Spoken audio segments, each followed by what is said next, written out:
everyone. Welcome to episode 225 of Manage the Wild. I'm your host, Nick Madsen.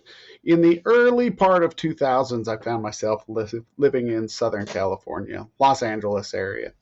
And I was going about my day, and I was walking down the street, and I saw a lady, and she was walking this little dog. I'm not good with little breeds, but it was just a little dog, and had this massive collar spikes. And it kind of reminded me of those punk rockers who wear the chokers and all those things. And then down along its back, it had another tall strip of spikes. And as we got close, she was very friendly, and so which is unusual for California. But I asked her about her dog and what it was wearing, and she said it was a coyote deterrent. And I asked her what she meant, and she said, well, they were designed so the coyotes, when they come into their yards, wouldn't carry off the dogs. They would bite into the spikes and release the dogs. And I've ultimately come across multiple people since the early 2000s who have all lost pets to coyotes. There's a situation going on in San Diego where residents in a neighborhood within San Diego are saying they're seeing an increase in coyote attacks on their pets, or more coyotes are coming into the property. The state of California is saying, well, that's not necessarily the case. What we think is more people have backyard cameras or ring cameras, and they're just noticing it more. But the overall complaints haven't gone up very much. In 2022, they had over 1,300 complaints, and in 2023, they are up just a little over 700, but they seem to be on track to get to roughly the same number of calls or reports for coyotes. Residents are asking what they can do. The Division of Wildlife, the State Fish and Wildlife, doesn't want to come in, and they don't want to remove coyotes unless they're sick and noticeably sick, or they are creating a dangerous situation. Residents are saying, hey, you need to come in and do more. Now, they've done a bunch of research, and it's a widely studied topic, but basically it comes down to is coyotes are hard to deal with. There's not a whole lot. There was this study that's been put out a while ago, but it's not much different than what it currently is today. It was put out, it was management of conflicts between urban coyotes and humans in Southern California. So this one takes place in Southern California. It takes place in roughly the same period of time, 98 to 2004. And ultimately, they come away with a couple of things. In this in this paper, they talk about, one, how do you know that you're having more coyotes or more issues with coyotes in your area? One, they're seeing an increase in pets being taken at night. You're going to start noticing them more often on the streets or in your yards at night. And then when you really start to see an uptick in them is you're going to start to see them in the daylight, early morning hours, or late in the afternoon. And then you're going to start observing them taking pets during the daylight hours. And then once they start taking pets, they're going to become a little more bold, and they're going to start taking pets on a leash because people are holding their dogs and they're not releasing them. And they look at that as just like a free meal on a leash.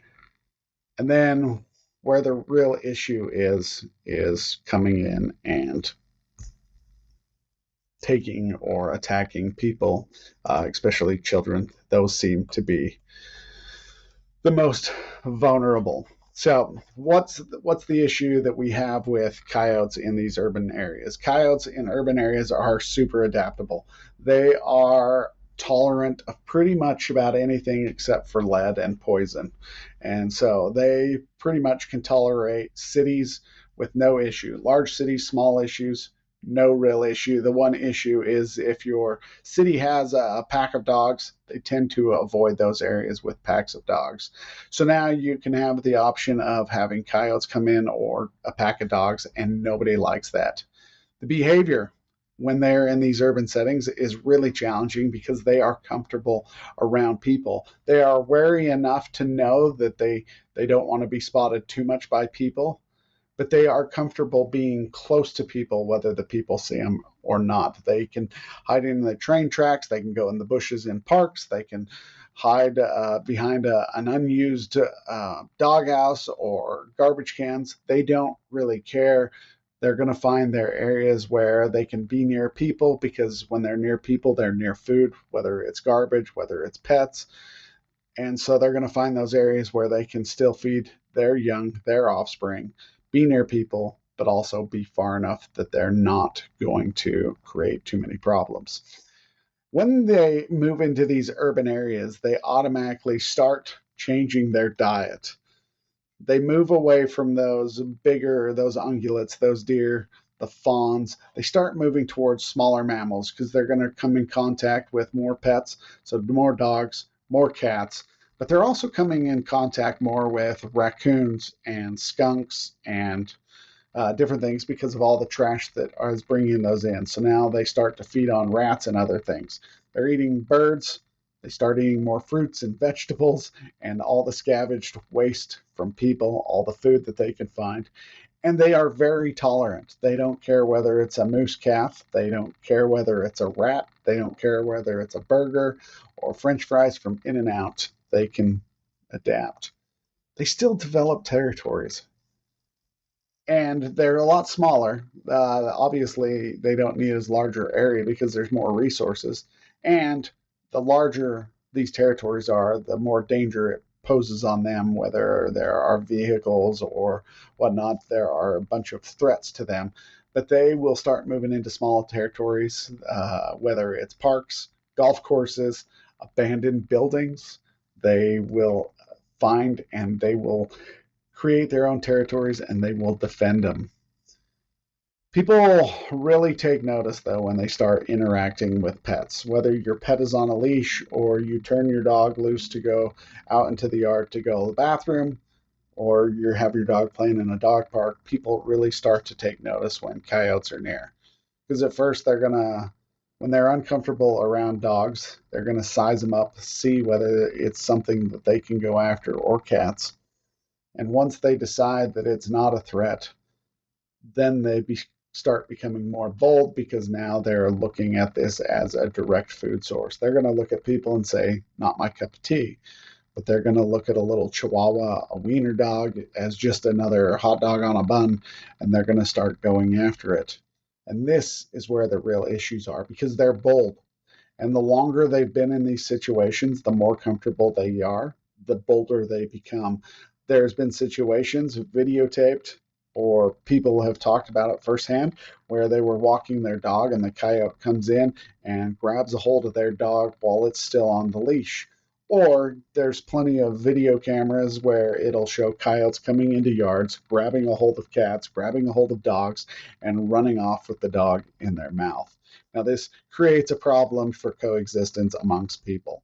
People pay a lot of money for their pets. People love their pets. People often think of their pets as an extension of their own family. And so this is where that coexistence really becomes an issue. Yeah. And there are ways that we can increase our coexistence measure or happiness with these predators, because that's what they are. One is uh, trash cans. Make sure you're not leaving trash, because they're going to go through that trash. Make through your pet food. You're not just leaving a bowl out for your dog in the yard, because they're going to start coming in. Bird feeders, they're also going to go and eat bird feeders. They will take whatever food. So you still have to start reducing the things you do and altering your behavior. People don't like to be told that they need to alter their behavior. But you got one of two options. You come in and you lethally remove them, or you just start altering your behavior. You don't let your dogs out alone. You make sure you are monitoring them, or you can alter your fences. They have these things called coyote rollers, where it makes it difficult for the coyote to come up on top of the fence and pull itself over because it rolls. So you start modifying your space around you to protect your animals, your pets, as well as your children or yourself. If they become overly aggressive, depending on the state, some states are going to trap and relocate. The challenge is coyotes are pretty good at knowing where they're at, and oftentimes they can come back to the same area because they've established a territory there. So those are some of the issues. If you relocate it to a different area, if that coyote is carrying disease, then it's going to start spreading disease as it looks to set up another territory. But if that coyote has become comfortable in urban situations, it's going to find itself in that situation again. And if it's comfortable attacking dogs, it may find itself in that situation as well.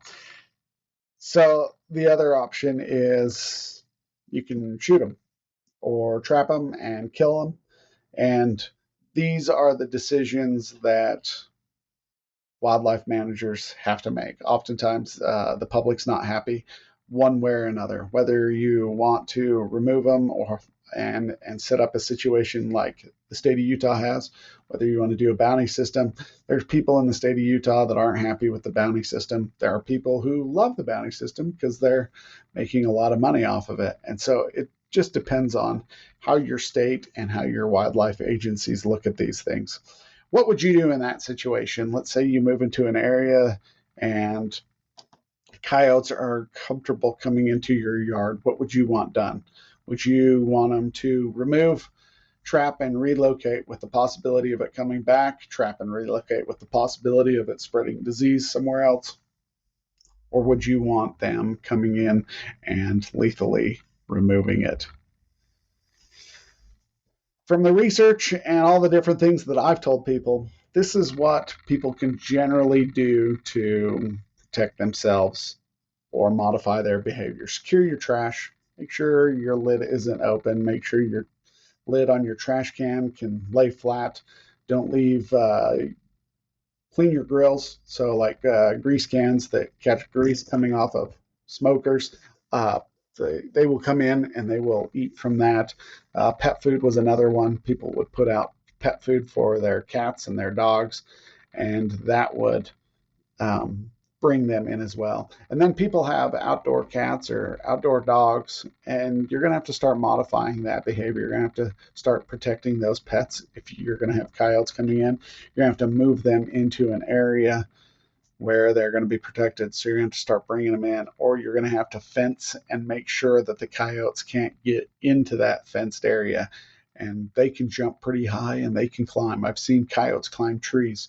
There's been multiple videos where they are chasing something and they will climb pretty far up a tree because they can jump really far. And so you're going to have to modify your fences to keep them out. Motion activated lights, there's some studies show it works, but I think it only works for so long, but then they become habituated to it. They become tolerant of it. They're aware that it's going to happen. And if the light comes on and they stop and they don't see anybody coming out, then they're going to go back to whatever activity they were doing. Some states recommend you clearing the brush and the vegetation. If you've got any large bushes or whatnot around your property, the more you clear out, the less places there is to hide, and the more likely you can protect yourself because there's nothing for them to hide behind. Harass, yell at them, wave at them, clap at them. Again, it's only going to work for so long. I've heard of a guy who grabbed a paintball gun and had a coyote coming in, and he shot it with a paintball multiple times, but ultimately the coyote learned that it was a paintball gun. They ended up having to euthanize it. They do a lot of education, state agencies coming out, educating people on how to modify their behaviors. Other than that, there's not much they can do other than come in and lethally remove them. These are the challenges that urban areas are facing when wildlife adapt. What do you guys feel? How do you feel about coyotes in urban areas? Kind of cool, in my opinion, that they're so adaptable, but it's also a little bit uncomfortable when they become too comfortable around us. Tell me what you guys think about whether or not you're comfortable with coyotes being in urban situations. Would you want them trapped and relocated them? Would you just try to alter your behavior so they don't have to be affected, or would you like to lethally have them removed? Tell me what you guys think. Have a great day. Stay wild.